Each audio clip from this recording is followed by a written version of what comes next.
Hello, I'm Santa Claus, and I'm here to read a book for you. This is The Night Before Christmas, written by Clement Seymour and illustrated by Cheryl Harness. Oh, and added commentary by Santa Claus himself. Let's get started.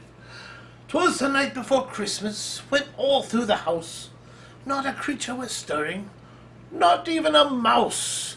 And as you can see, there's a cat sleeping in that chair, so that mouse could have stirred had he wanted to, but he chose not to.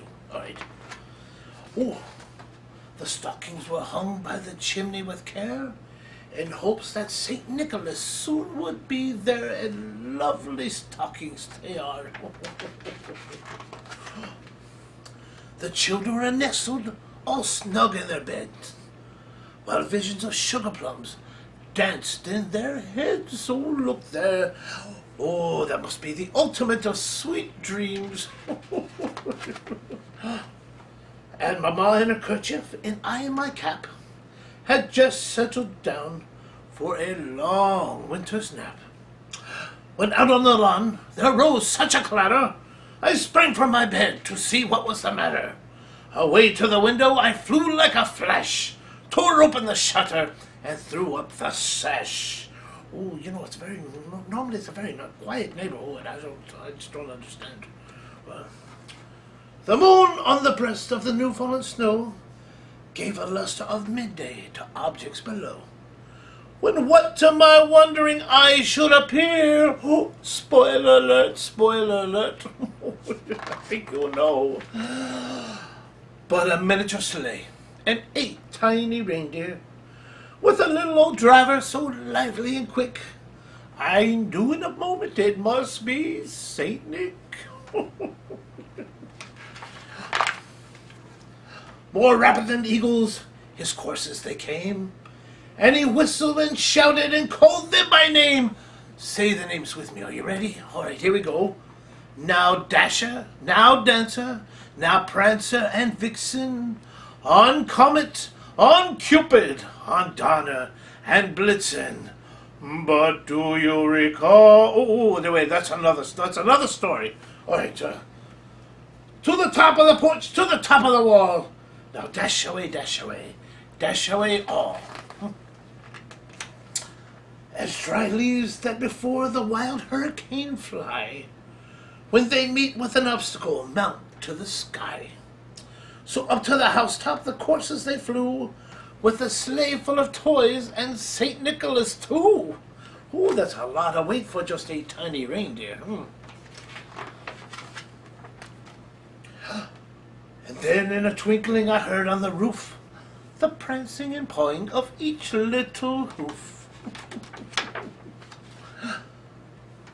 As I drew in my head and was turning around, down the chimney St. Nicholas came with a bound. I know what you're thinking. Why would he come with a bound? And what is a bound? Oh, a bound is not a what, it's a how. It's how he came here. I jumped, I bounded in. Oh, he was dressed all in fur from his head to his foot, and his clothes were all tarnished with ashes and soot. Oh, part of the job, part of the job. A bundle of toy he had flung on his back, and he looked like a peddler just opening his sack. A peddler? Really? His eyes, how they twinkled, his dimples how merry, and his cheeks were like roses, his nose like a cherry. His droll little mouth was drawn up like a bow, and his beard on his chin was as white as the snow. Now, here's where I part ways with the author, and I disagree with this part. The stump of a pipe he held tight in his teeth. I don't even smoke. And the smoke it encircled his head like a wreath. And if I did, why would I smoke in someone's house? Moving on. He had a broad face and a little round belly, guilty, that shook when he laughed like a bowl full of jelly.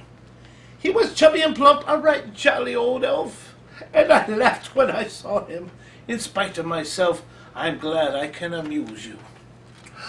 A wink of his eye and a twist of his head soon gave me to know I had nothing to dread, no, nothing for dread from Santa Claus.